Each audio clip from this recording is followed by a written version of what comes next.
Kristen White here at Book Expo America in New York City 2012 on the set of Bestselling Celebrity Author TV. And I'm here with Barrie Dunsmore and we're talking about his book. Tell us a little bit about it. The book is called There and Back, and it essentially is a compilation of things that I have written since I took early retirement from ABC a few years ago.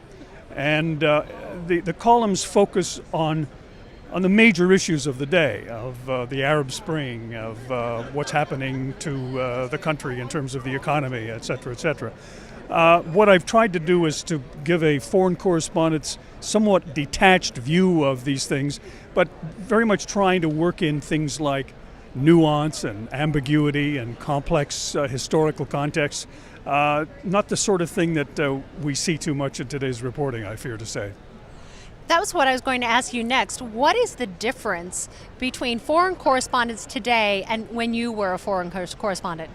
I can give you one quick answer, and that is that when I was the senior correspondent for ABC News in London in the 80s, we had a full staff of in excess of 200, our own building, our own studios, and we were in downtown London next to the BBC. Now they have a small office or two in a building near Heathrow Airport with fewer than 12 people. We just don't have the kind of coverage across the board, and this is all the major newspapers, all the major news organizations simply do not have the budgets to cover the world the way we used to. You know, it's interesting, both you and I are reporters, and we're here with a news journalist as well. What do you think this says about what's happening to journalism today in the world? Well, I'm very concerned, and not so much just for journalism. I'm concerned because ultimately a democracy can only function if there is a relatively well-informed electorate that can make reasonably intelligent choices. All signs indicate that people now have absolutely passionate opinions which are absolutely fact-free. So we are not getting very intelligent choices by our electorate, and I see no prospects of that getting any better. So what is your vision for this book, and what would you like to see happen as a result of you writing it? I must confess, I do not believe that this book is going to change the world any more than I have changed the world.